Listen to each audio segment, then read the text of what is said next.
எல்லா நிலையிலும் எல்லா புகழும் ஏக இறைவனாகிய அல்லாஹ் ஒருவனுக்கு உரித்தாகுமாக. அவரது பேரன்பும் பெருங்கருணையும் அண்ணல் பெருமானார் நபிகள் நாயகம் ஸல்லல்லாஹு அலைஹி வஸல்லம் அவர்கள் மீதும் அவருடைய கிளைகள் குடும்பத்தினர் அவர்களை பின்பற்றி வாழ்ந்து கொண்டிருக்கின்ற இந்த அருமையான நல்ல நிகழ்வில் ஒன்றிணைந்து இருக்கக்கூடிய நம் அனைவர் மீதும் நன்றி நிலவுமாக என்ற பிரார்த்தனையுடன் ஆரம்பம் செய்கிறேன். இந்திய விடுதலையின் 78வது ஆண்டு கொண்டாட்டத்தை திருமங்கலம் ஜமாத் இஸ்லாமியின் கிளையும் சாலிடாரிட்டி இளைஞர் அமைப்பும் இன்றைக்கு நடத்தி கொண்டிருக்கின்றது. இந்திய விடுதலை தின வாழ்த்துக்களை உங்களுக்கு என்னுடைய முதற்கண் வாழ்த்துக்களை தெரிவித்துக் கொள்கிறேன். 78 ஆண்டுகளை கடந்து நிற்கின்றோம்.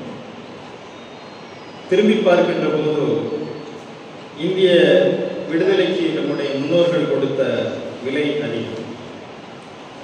தங்களுடைய இன்னுயிரை அவர்கள் கொடுத்ததுடைய அடையாளத்தை அவர்கள் போராடி பெற்ற சுதந்திரத்தினுடைய அந்த பெருமகிழ்வை இன்றைக்கு நாம் அனுபவித்துக் கொண்டிருக்கிறோம். அந்த நிகழ்வுகளெல்லாம் இந்த நாளிலே நாம் நினைத்து பார்க்கும்போது இன்னொரு தலைமுறைக்கு கடத்துவதற்காகவும் இந்த கொண்டாட்டங்கள் நமக்கு தேவையில்லை.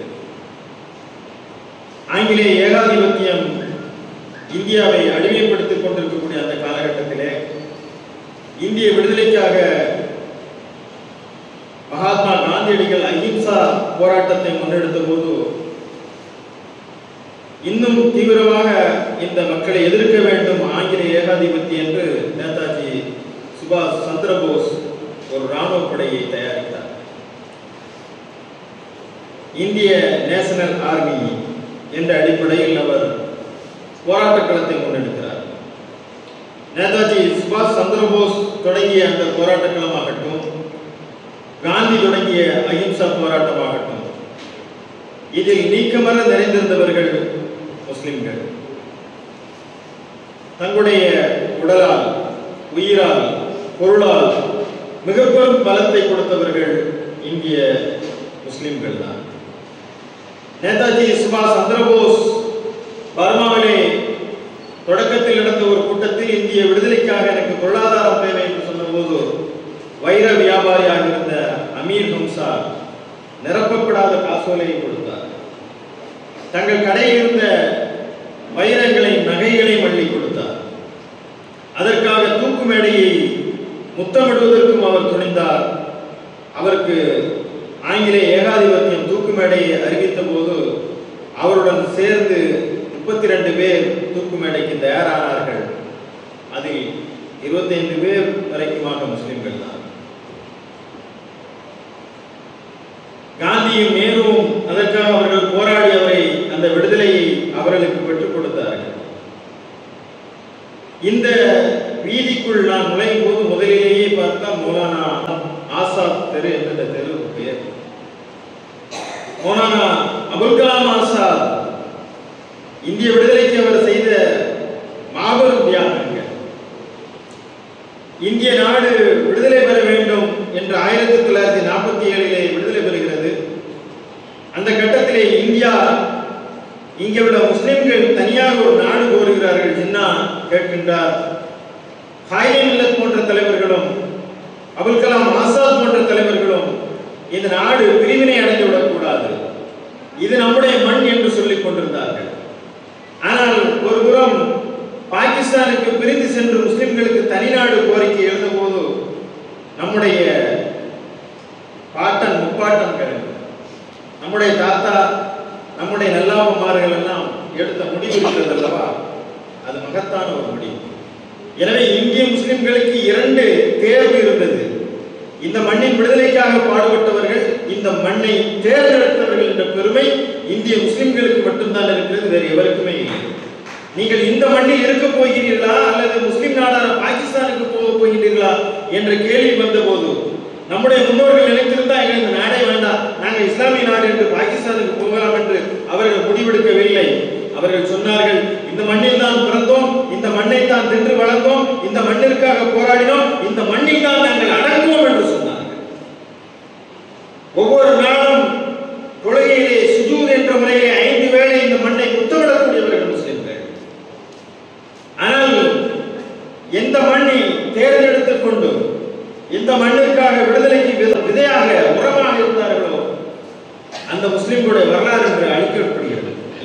எல்லாம் இந்திய விடுதலைக்கு வீரபாண்டிய கட்டபொம்மன் போன்று வஉசி போன்றவர்கள், ஜான்சி ராணி போன்றவர்கள் எத்தனையோ பேர் இந்த விடுதலைக்கு பாடுபட்டாலும் முஸ்லிம்களை நீங்கள் குறிப்பிட்டு சொல்கின்றீர்களே, முஸ்லிம்கள் என்பதற்காக என்றால் இல்லை.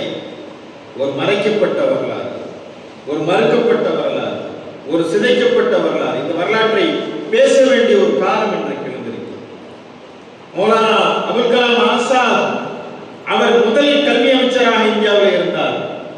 அவருடைய பெயரிலே 2021 வரைக்குமாக சிறுபான்மையருக்கு 90 கோடிக்கு மேலே கல்வி உதவி வழங்கப்பட்டது. ஆனால் ஒன்றிய அரசு அந்த கல்வி உதவி நிறுத்தியது. இன்றைக்கு ஆசாத் கல்வி உதவி பறிக்கப்பட்டது. அதுதான் அவர்கள் இந்திய விடுதலைக்கு தருகின்ற முக்கியத்துவம். இந்த தெருவின் பெயராக மட்டுமே ஆசாத் எஞ்சி இருக்கின்றார். ஆசாத் என்று சொன்னால் விடுதலை என்ற பெயர். அபுல் கலாம் என்ற தன்னுடைய பெயரில் ஆசாத் என்ற பெயரை சேர்க்கிறார். இந்த விடுதலை எங்களுக்கு உயிர் மூச்சு என்பதை தன்னுடைய பெயரில் பின்னொட்டாக அவர் இணைத்து வைக்கின்றார். ஆசாத், இன்றைக்கு ஆசாத் என்று சொல் நமக்கு பழக்கமாக இருந்த இந்த சாகின்பாக் போராட்டங்கள், நம்முடைய பிள்ளைகளும் பெண்களும் வந்து வீதியில் இறங்கி ஆசாதி ஆசாதி ஆசாதி என்று கேட்டார்கள். ஒரு இந்திய விடுதலை நாட்டிலிருந்து விடுதலை விடுதலை என்று நாம் கேட்டோம்.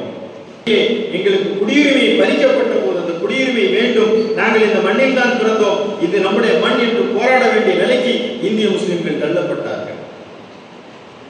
எனவேதான் இந்த வரலாற்றை நாம் நம்முடைய தலைமுறை பிள்ளைகளுக்கு சொல்ல வேண்டியிருக்கிறது. அமீர் ஹம்சாவுடைய வரலாறு நம்முடைய காலத்தில் தான் அவர் இறந்தார். ஆனால் நம் காலத்தில் அப்படி ஒரு மனிதர் வாழ்ந்ததற்கான அடையாளமே இல்லை. ஒரு திரைப்பட நடிகைக்கு கொடுக்கக்கூடிய முக்கியத்துவத்தை விடுதலை போராட்ட வீரர்களுக்கு தரவில்லை. துப்பாக்கி குண்டுகள் முழங்கப்படவில்லை, தேசிய கொடி போர்த்தப்படவில்லை. ஒரு எளிய ராயப்பேட்டை கபர்ஸ்தானில் அவருடைய உடல் அடக்கப்பட்டது. ஆனால் தன்னுடைய நினைவாக சுபாஷ் சந்திரபோஸுடைய சட்டையை அவர் இறுதி காலம் வரை பத்திரமாக வைத்தார். இந்திய விடுதலைக்காக தன்னுடைய உயிரை கொடுப்பதற்காக முடிந்தார். ஆனால் முஸ்லிம்களே அவரை கொண்டாட மறந்து விட்டார். அவ்வளவுதான் உண்மை.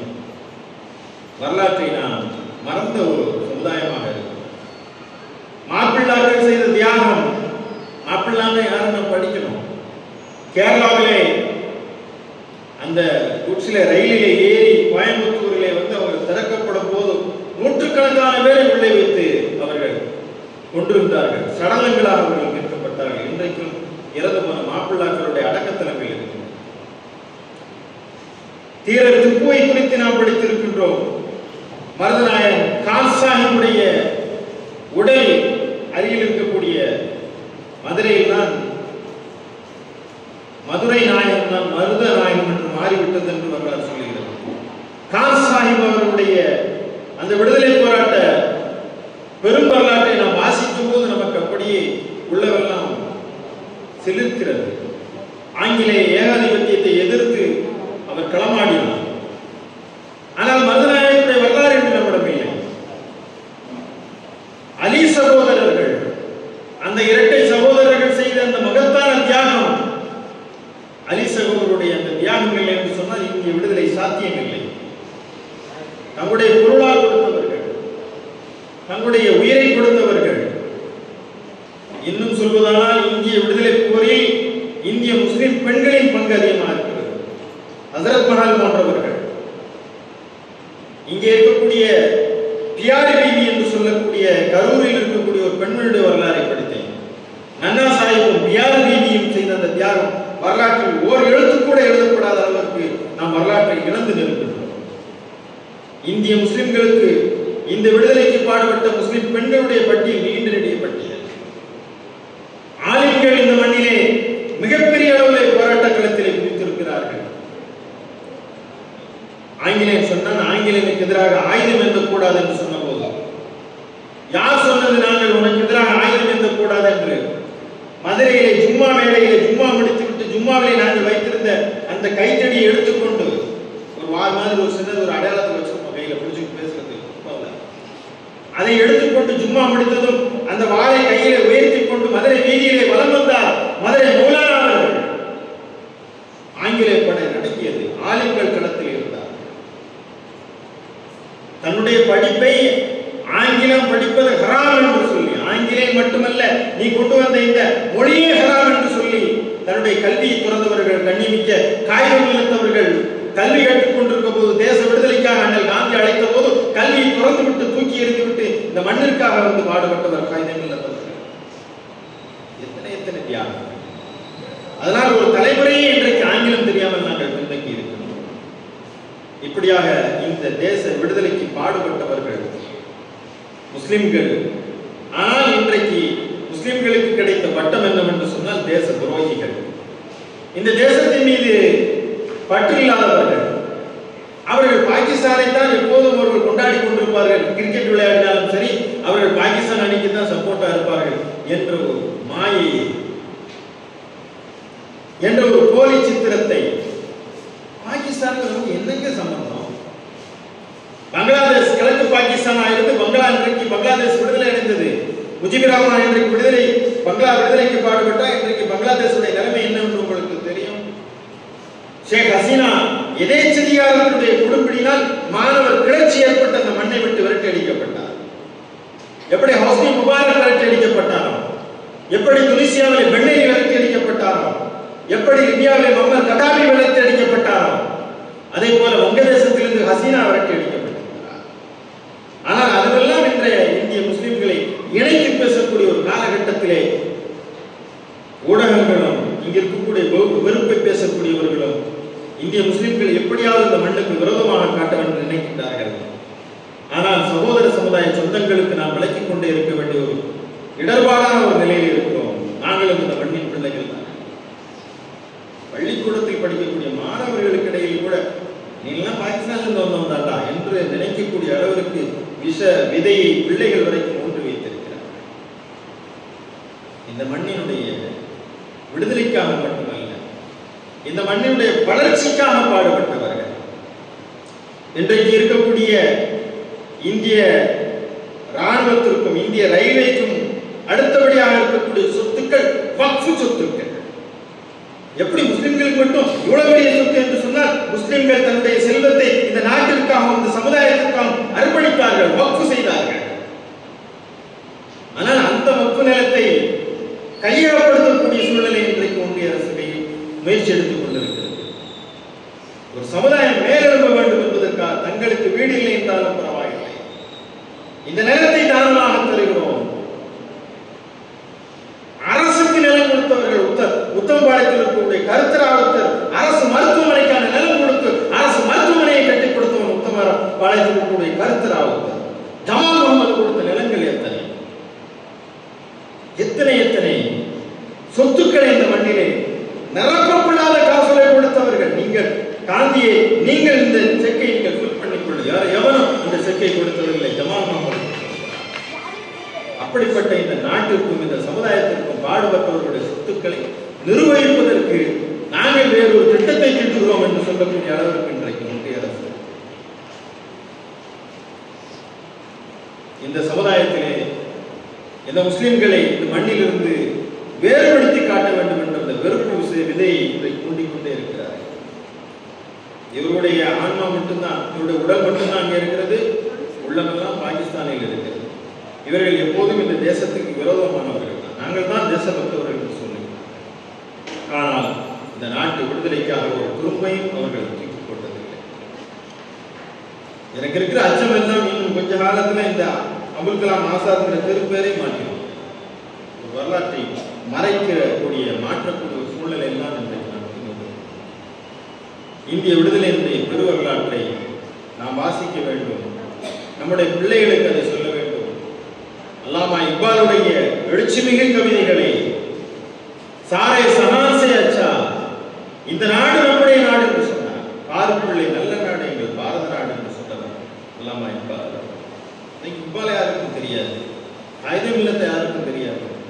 எனவே இங்க இருக்கக்கூடிய மிகப்பெரிய ஒரு பொறுப்பு என்னவென்று சொன்னால், வரலாற்றை நம்முடைய பிள்ளைகளுக்கு நம்ம கட்டுக்கதைகள் சொல்ல போவதில்லை, வரலாற்றை திரிக்க போவதில்லை, யதார்த்தமான வரலாற்றை சொல்ல வேண்டிய இடத்தில் இருந்தது. அதே நேரத்தில் விடுதலை என்பது அடிமை தலையிலிருந்து விடுதலை. அடிமை தலை என்று சொன்னால், ஆங்கிலேயர் இருக்கும்போது நாமெல்லாம் எல்லாமே ஜெயிலில் இருந்தாங்களா, எல்லாமே சாப்பிடாம இருந்தாங்களா, கல்வி இல்லாம இருந்தாங்களா, எல்லா சொந்தமும் இருந்தது. வேதத்துக்கு அடிமை என்று சொன்னோம்.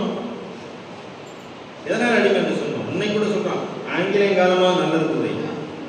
அவன் நிறைய டேங்கை கட்டினான், ரோடை போட்டான், கல்வியை தந்தான், நல்லா செஞ்சான். அவன் ஆண்டாவது நாடு மேலே போயிருப்போம் என்று சொல்லக்கூடிய அளவிற்கு அங்கே வசதிகள் கட்டமைப்புகள் இருக்கத்தான் செஞ்சது.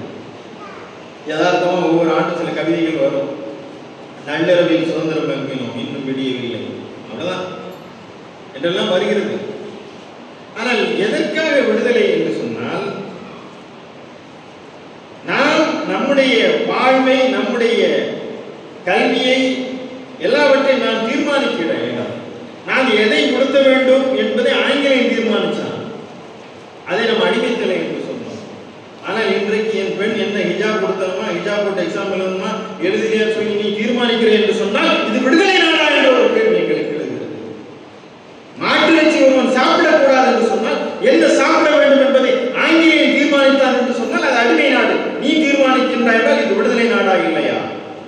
எதை உடுத்தணும், எதை உண்ண வேண்டும், எதை செய்ய வேண்டும் என்பதை எல்லாம் தீர்மானிக்கின்ற இடம் இருக்கிறது. அதனால இன்றைக்கு இந்த 10-11 ஆண்டுகளாக இந்தியா மிகப்பெரும் பின்னடைவை சந்தித்திருக்கு. இந்த நாடு வெறுப்பின் தேசமாக மாறிக்கொண்டிருக்கிறது. இதிலிருந்து இந்த மண்ணை காப்பாற்ற வேண்டி மீண்டும் ஒரு எழுச்சி, ஒரு போராட்டத்தை, அறவழியிலான ஒரு ஜனநாயக போராட்டத்தை நாம் நிகழ்த்தி கொண்டே இருக்கின்றோம்.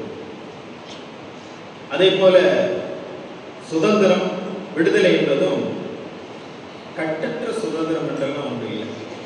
இன்றைக்கு நாம் மிகப்பெரிய ஒரு விடுதலை போராட்டத்தை, ஒரு சுதந்திரத்தை நாம் மீட்டெடுக்க வேண்டும் என்பதற்காக இங்கே ஒரு தலைப்பிலே ஜமாத் இஸ்லாமியின் மகளிர் அணி அகில இந்திய அளவிலே சுதந்திரம் என்ற தலைப்பிலே ஒரு கேம்பெயின் செப்டம்பர் முழுவதும். என்ன சுதந்திரம்? ஒழுக்கமே சுதந்திரம். சாலிடாரிட்டி இளைஞர் அமைப்பு டிசம்பர் வரைக்குமாக மது போதைக்கு எதிரான ஒரு மகத்தான ஒரு பரப்புரையை அவர்கள் முன்னெடுத்திருக்கிறார்கள். என்னன்னா, விடுதலை அடைஞ்சிட்டோம்னா சுதந்திரம் சொல்லியாச்சுன்னா என்னது? எப்படி வேணாலும் இருந்துக்கலாம், அதான் சுதந்திரம் இல்லை. சுதந்திரம் என்பது ஒரு கட்டுப்பாட்டுக்குள் இருக்க வேண்டும், ஒரு எல்லைக்குள் இருக்க வேண்டும், ஒரு வரம்புக்குள் இருக்க வேண்டும்.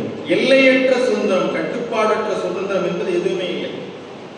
ஆனா இன்னைக்கு நம்ம சுதந்திரம் அடைஞ்சிட்டோங்கிற பேர்ல எப்படி இந்த விடுதலையை புரிந்து வைத்திருக்கிறார் என்றால், நாங்கள் சுதந்திரம் அடைந்து விட்டோம், அதனால நாங்கள் எப்படி வேணுமானாலும் வாழணும், எதை வேணுமானாலும் செய்வோம், எப்படி வேணுமானாலும் இருப்போம் என்பதற்கு பேர் சுதந்திரம் அல்ல.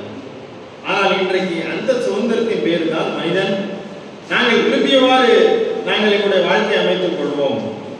இன்னைக்கு சொன்னார் சகோதரர், இன்னைக்கு இருக்கக்கூடிய ஒரு பெரிய தீமை என்னன்னு சொன்னால், ஜூன் மாதம் 30ஆம் தேதி சென்னை ராஜரத்னம் ஸ்டேடியம் அருகே ஒரு பெரிய போராட்டம் நடக்குது, ஒரு பெரிய பேரணி நடக்குது. என்ன பேரணி என்று சொன்னால், ஆணும் ஆணும் கல்யாணம் பண்ணிக்கலாம், பெண்ணும் பெண்ணும் கல்யாணம் பண்ணிக்கலாம், எங்களுக்கு சட்ட ரீதியான அங்கீகாரம் தர வேண்டும் என்ற ஒரு காலம், ஒழுக்க வீழ்ச்சியும் காலம். சொல்லுவதற்கே நமக்கு வெக்கமாக இருக்கிறது. ஆண்களுடன் உறவு வைப்பது, இதுக்கு இங்கு பேசலாமா, இப்ப நம்ம பேசலாம்னா ஒவ்வொரு சும்மாவையும் பேசணும். ஏனென்று சொன்னால் இதற்கென்றே ஒரு நபியை அனுப்பியிருக்கிறார். திருமலையிலே 27 இடங்களில் இதை குறித்து பேசுகிறார். ஒரு சமுதாயமே அழிந்து கொண்டிருக்கிறது. ஒருபால் இரவு உறவு என்ற பெயரிலே எல்லையற்ற ஒரு உறவு, லிவிங் டுகெதர், கல்யாணமாகவே வாழ்கிறது. நாங்கள் இவங்களோட லிவிங்ல இருக்கோம், அது பெருமையாக சொல்கிறாங்க. ஒரு காலத்தை சகோதரர் சொன்ன மாதிரி ஒளிஞ்சு மறைஞ்சு திருட்டுத்தனமா செய்த கள்ளத்தனங்கள் எல்லாம் இன்றைக்கு பகிரங்கமாக வந்துவிட்டது. அதற்கு சட்டப்பூர்வமான அங்கீகாரம் கேட்கக்கூடிய ஒரு சூழ்நிலைக்கு வந்திருக்கிறார்கள். இதெல்லாம் இன்றைக்கு இந்த சூழ்நிலையை மக்களுக்கு எடுத்து வைத்திருக்க வேண்டிய ஒரு சூழ்நிலை இருக்கிறது. ஒழுக்கு வீழ்ச்சி, குடும்பங்களுடைய வீழ்ச்சி, இது சாதாரணமாக இல்லை. எப்படி நாம் விடுதலை பெற்று இந்த நாட்டை நாம் விடுதலை பெற்று விடுதலை நாடாக அறிவித்தோமோ, அதே போல இந்த அசிங்கங்களிலிருந்தும் ஆபாசங்களிலிருந்து விடுதலை பெறவில்லை என்று சொன்னால் என்னவாகும் என்பதற்காக ரோம் சாம்ராஜ்யம் அழிந்ததற்கான வரலாற்றாசிரியர் கிப்பன் எழுதுகிறார். ரோம் சாம்ராஜ்யம் அழிந்ததற்கான காரணம் அங்குள்ள குடும்ப அமைப்பு சீர்குலைந்ததுதான் என்று எழுதுகிறார். அந்த சாம்ராஜ்யமே சரிந்து விட்டது. அதே போல இந்தியா வீழ்ச்சி பாதைக்கு சென்றுவிடும். எப்படி என்று சொன்னால் ஒழுக்க வலிமைகள் இல்லை என்று சொன்னார். அதனால் இன்றைக்கு கட்டற்ற சுதந்திரம், எப்படி வேண்டுமானாலும் வாழ்வோம், யார் வேண்டுமானாலும் போவோம், எங்கோடு எங்களை கேள்வி கேட்ப ஆளே இல்லை என்று சொல்லக்கூடிய அளவிற்கு தவறான உறவுகள், கள்ள உறவுகளுக்கு சட்ட அனுமதி. ஒருவன் மனைவியை இன்னொருவன் வந்து வைத்திருக்கிறப்ப இங்கே கம்ப்ளைண்ட் கொடுக்க முடியாது. சட்டப்பூர்வமா சொல்லுங்க, அது சட்ட அங்கீகாரம். இது போன்ற தீமைகள், உறவுகளிலே இருக்கக்கூடிய ஆண் பெண் உறவுகள் சீர்கேடுகள், லிவிங் டுகெதர் என்று சொல்லக்கூடிய மேலே பண்பாட்டை நாம் இங்கே சுவீகரித்துக் கொண்டதுடைய விளைவுகள், ஒரு தலைமுறையுடைய வளர்ச்சியை நாம் பார்க்கிறோம். அடுத்து இந்த மண்ணை பிடித்திருக்கிற மிகப்பெரிய ஒரு சாபக்கேடு என்று சொன்னால், அதற்காக இந்த கேம்பெயினை, இந்த பரப்புரை என்று சொல்லுவோம். மது ஆராய் ஓடிக்கொண்டிருக்கிறது. மது இல்லா போதை இல்லா பாதை என்று தமிழ்நாடு அரசு ஆகஸ்ட் 11ஆம் தேதி உறுதிமொழி ஏற்கணும். நாங்கள்லாம் ஏற்றோம். போதையிலிருந்து நாங்கள் என்றைக்குமே இந்த போதை வஸ்துக்குமே நாங்கள் அடிமையாக மாட்டோம். போதையை இந்த மண்ணிலிருந்து விரட்டி அடிப்போம். போதை பழக்கத்திலிருந்து மக்களை விடுவிப்பதற்கான விழிப்புணர்வை மேற்கொள்வோம்லாம் உறுதிமொழி எடுக்கிறோம். ஆகஸ்ட் 11 அந்த தமிழ்நாடு அரசு போதையில்லா பாதை என்ற அடிப்படையிலே போதையை ஒழிக்க வேண்டும் என்று சொல்கிறது. நாங்கள் வரவேற்கிறோம். உங்களோட நாங்கள் இந்த அரசுக்கு நாங்கள் முழுமையாக ஒத்துழைப்பு தருகிறோம். ஆனால் ஒன்றை விளங்கிக் கொள்ள வேண்டும், மதுவை ஒழிக்காத வரை இங்கே போதையில்லா பாதை சாத்தியமே இல்லை. டாஸ்மாக் கடையை திறந்து வைத்துவிட்டு போதை ஒழித்து விடுவோம் என்பது என்ன கனவு? என்ன அடைய முடியாத ஒரு இலக்கு. வருமானம் வருதுங்க எங்களுக்கு. இந்த வருமானம் என்பது அவமானம். இப்படித்தான் ஒரு குடித்துத்தான் ஒரு அரசை நடத்த வேண்டும் என்று சொன்னால் இந்த அரசு எதற்கு? லாயக்கு இல்லாத அரசு, நிர்வாக திறனற்ற அரசு. என்ன அரசு? நாங்க வருமானம் மதுவின் மூலமாகத்தான் நாங்கள் வருமானத்தை பெருக்கிக் கொள்கிறோம்னா வெக்கமாங்க. மது இல்லாத மாநிலங்களில் பீகார்ல மது விலக்கை கொண்டு வந்தார்கள். அந்த அரசு போயிடுச்சா என்ன? ஆக மதுவில்லாத மாநிலமாக தமிழ்நாட்டை உருவாக்குவதற்காக நாம் பெரும் பொருள் எடுக்க வேண்டும். ஆட்சியாளர்களுக்கு அறிவுறுத்த வேண்டியிருக்கிறது. எங்க பார்த்தாலும் சரி, கூட்டம் அதிகமா இருக்கிற ஒரு ஏரியா பார்த்தோம்னா அது என்னன்னா டாஸ்மாக் கடை. என்ன இங்க கூட்டமா நிக்கிறான்னா அது டாஸ்மாக் கடை. சின்ன பையன் குடிக்கிறான். பள்ளிக்கூடத்துக்கு மது பாட்டிலுடன் வந்தவர்கள் ஸ்கூல் பேக் கொண்டு வந்தா பாட்டில் இருக்கு குடிக்கிறான். பெண்கள் குடிக்கிறார்கள்.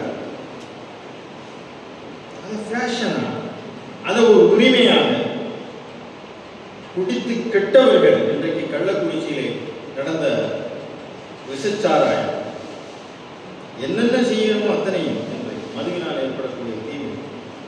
கள்ளச்சாராயம் கிடையாது, சாராயமே கள்ளது தான். அது என்ன நல்ல சாராயம் கெட்ட சாராயம்? விஷத்துல என்ன நல்ல விஷம் கெட்ட விஷம்? எல்லாமே விஷம் தான். கள்ளச்சாராயம் உடனே மூடுவோம், இந்த சாராயம் கொஞ்சம் கொஞ்சமா போடும், அவ்வளவுதான். ஆக இந்த சாராய நாடாக இந்த நாடு மாறிக்கொண்டிருக்கு. இந்த போதை, இந்த மதுவிலிருந்து இந்த மக்களையும் இந்த மண்ணையும் மீட்டெடுக்க வேண்டிய அந்த விடுதலை இன்றைக்கு தேவை. அந்த அடிமைத்தலை, ஆங்கிலேய அடிமைத்தலையிலிருந்து விடுதலை பெற்றோம், இந்த மது போதை அடிமையிலே மாற்றிக்கொண்டோம். இதிலிருந்து எப்படி அந்த விடுதலை பெற்றோமோ அதே போல இந்த விடுதலை பெற வேண்டிய ஒரு அவசியம் நமக்கு இருக்கு. போதைப் பொருள்களுடைய நடமாட்டம் இன்றைக்கு பள்ளிக்கூடத்துல சின்ன பிள்ளைகள், நான் பேர் சொல்ல விரும்பல, அந்த பேர்கள் எல்லாம் சொன்னா அது ஒரு விளம்பரம் ஆயிடும். அதனாலதான் எங்க பரப்புரையில் அந்த பேரை கூட பயன்படுத்தாதீங்கப்பான்னு சொல்றேன். இந்த பெட்டி கடையிலாம் வைக்கிறேன், சின்ன பையன் போய் வாயில வாங்கி போட்டுக்கிறோம், கொஞ்சம் ஒரு மாதிரியா இருக்கு, அது அப்படியே கொஞ்சம் அதுக்கு பழக்கப்படுகிறான். இன்றைக்கு 10வது 11வது படிக்கிற பையன்லாம் போதைக்கு அடிமையாகிறான். அது அவர்களுக்கு ஒரு சுவை ஊட்டுகிறது. அவங்க சொல்றா இது இல்லடா இன்னும் கொஞ்சம் நல்ல இது இருக்கு என்று சொல்லி அந்த போதை வியாபாரிகள் இன்றைக்கு ஒரு பெரிய மாஃபியாவாக செயல்பட்டு கொண்டே இருக்கிறார்கள். பிள்ளைகளுக்கெல்லாம் போதைப் பொருளுக்கு பழக்கப்படுத்தி கொண்டே இருக்கிறார்கள். நாம நினைக்கிறோம் முஸ்லிம் சமுதாயம்லாம் வந்து ரொம்ப நல்ல ஒழுக்கமுள்ள சமுதாயமாக இருக்கிறோம் என்ற நம்பிக்கை சரிதான். ஆனால் யதார்த்தம் அது இல்லை.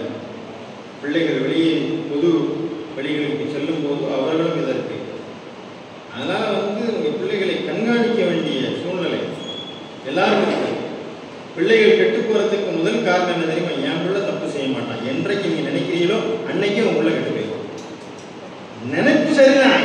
யாரையும் சொன்னா ஏமா உன் பிள்ளை, என் பிள்ளைய பார்க்கணும், என் பிள்ளை தப்பு செய்ய மாட்டான், என் பிள்ளை தப்பு செய்ய மாட்டான்.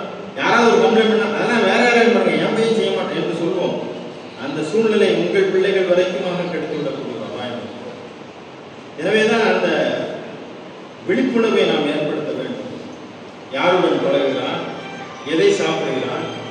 அவருடைய நடவடிக்கைகள் என்னவாக இருக்கிறது? இது ஒரு கட்டத்தில் அவர்களை எங்கே கொண்டு நிறுத்தும் என்று சொன்னால் மிகப்பெரிய அளவில் அவருடைய வாழ்க்கையை இழந்துவிடக்கூடிய அளவில் அவரை கொண்டு நிறுத்தும். ஆனால் அந்த போதைக்கு எதிராக மிகப்பெரிய ஒரு விழிப்புணர்வை இந்த மண்ணில் ஏற்படுத்த வேண்டி இருக்கிறது.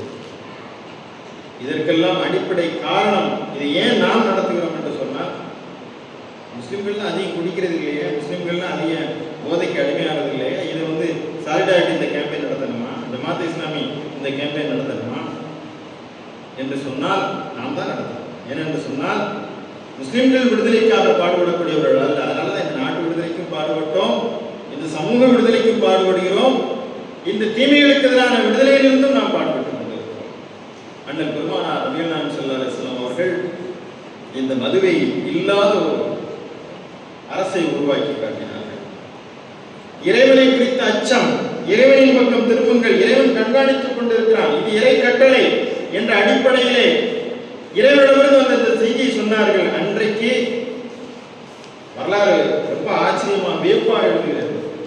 சவுதிய அந்த அந்த நாட்டில் இருக்கக்கூடிய அரபு தேசத்தில் இருக்கக்கூடியவர்கள் மொடாக்கூடியவர்களா இருந்தாங்க. அவங்க பெரும்பாலும் தொழிலே வந்து சாராயம் காய்ச்சல். வீட்டுக்கு போனா இன்னைக்கு வந்து வாங்க டீ சாப்பிடலாம் மாதிரி, எங்க கோட்டர் அடிக்கிறீங்களா, இது அடிக்கிறீங்களா, அதை அந்த மாதிரி தான் மது தான் அவருடைய விருந்துகளில் பரிமாறப்பட்டது. மது குடித்துக் கொண்டு துளைக்கு வந்தார்கள். அதுவரை அனுமதி இருந்தது. திருமறை படிப்படியாக அதை தடை செய்கிறது. நீங்கள் போதையோடு இருக்கும் நிலையிலே தொழுகைக்கு வராதீர்கள், முதல் கட்டம். கொஞ்சம் கொஞ்சமாக மது காய்ச்சுவதை தடை செய்கிறது, மது விருப்பதை தடை செய்கிறது. ஒரு கட்டத்திற்கு பிறகு மது இன்றோடு முழுமையாக பராமரிக்கப்பட்டிருக்கிறது, தடை செய்யப்பட்டிருக்கிறது என்ற இறைவசனம் வருகிறது. அதற்கு அப்படியே கட்டுப்பட்டார்கள். அந்த மக்கள் மதீனத்து வீதிகளிலே மது ஆராய் ஓடியது. காய்ச்சிக் கொண்டிருந்த பீப்பாய்களை நடுவீதிகளிலே கொட்டினார்கள். குடித்துக் கொண்டிருந்தவர்கள் அந்த பாட்டிலை, அந்த போத்தலை அப்படி விட்டு எரிந்தார்கள். குடித்தவர்கள் வாயில் விரலை விட்டு வாந்தி எடுத்தார். அன்றோடு மது ஒழிந்தது. ஒரே ஒரு வசனம் மதுவை ஒழித்தது. ஆனால் அதே வசனம் தான் இன்றைக்கு இருக்கிறது, அதே திருக்குர்ஆன் தான் இன்றைக்கு இருக்கிறது. ஆனால் கள்ளக்குறிச்சியிலே விசச்சாராயத்திலே செத்து போனவர்களுடைய நிவாரணம் வழங்கக்கூடிய பட்டியலிலே ஒரு முஸ்லிம்களுடைய புகைப்படம். இது இந்த சமுதாயத்துடைய வீழ்ச்சி, எங்களுடைய ஆளுங்களுடைய தோல்வி, இந்த இஸ்லாமிய இயக்கங்களுடைய பெருந்தோல்வி. இது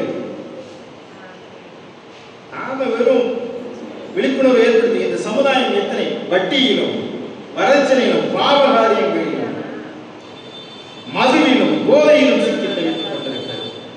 இன்றைக்கு ஜமாத்துல் உலமாவுடைய ஆளுங்கள் என்ன பேசிக்கிட்டு இருக்காங்க, அந்த வீடியோக்கள்லாம் பார்க்க, அந்த அமைப்பு அதை செய்யலாம், அதெல்லாம் விடுங்க சார், முதல்ல இதை கவனிங்க. முதல்ல ஒரு சமுதாயமே நாசமாகி கொண்டிருக்கிறது. பிற அமைப்புகளுக்குண்டான வாத விவாதங்களை பேசுவது, மதுகவு சண்டைகள் கூட, அதை போட்டு முடிச்சாச்சு ஒரு காலகட்டம், இன்னும் திருத்தல போதும். அந்த சண்டைகளை போட்டுத்தான் இந்த சமுதாயத்தை பின்னிக்கெடுத்து வைத்திருக்கிறோம். இன்னும் பிற ஆக்கப்பூர்வமான பணிகளிலே இணைந்து பணியாற்றக்கூடிய காலம் என்ன என்று பார்க்க வேண்டும். எதிரிகள் எல்லாம் ஒன்று கூடுகிறார்கள். சாதிய வேறுபாடுகள் மறந்தவர்கள் எல்லாம் ஒன்று கூடுகிறார்கள்.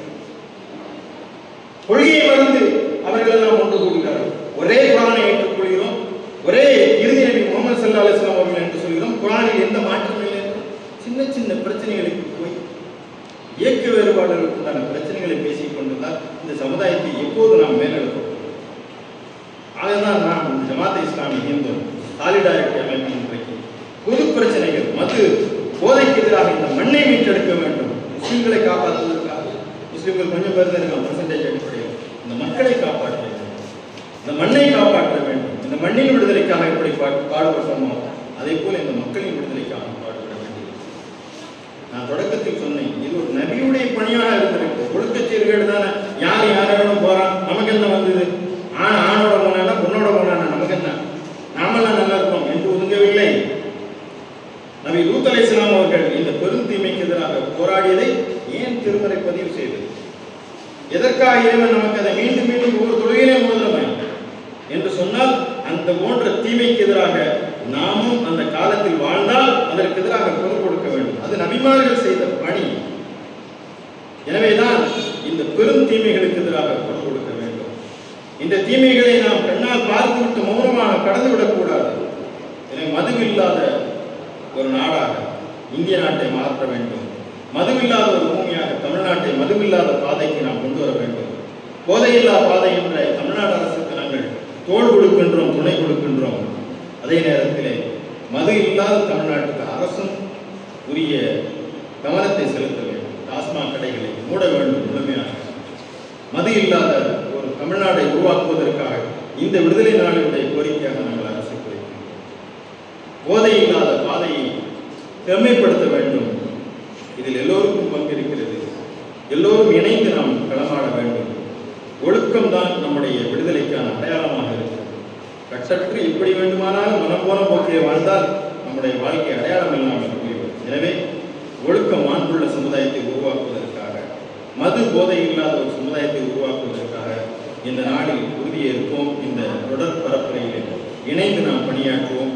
இந்திய விடுதலைக்காக பாடுபட்ட நம்முடைய முன்னோர்களை, மூத்தோர்களை, நம்முடைய தியாக அந்த உணர்வுகளை பாரதி சொன்னது போல் கண்ணீர் விட்டோ வளர்த்தோ சர்வேசா இப்பயிரை கருக திருவுளமோ என்று இது செந்நீர் சிந்து பெற்ற வெற்றி. இந்த விடுதலை கருக திருவுளமாக மாற்றோம். இந்திய மண்ணை நேற்று காட்டுவதை போல் இன்றும் காப்போம், என்றும் காப்போம். ஜெய் ஹிந்த்.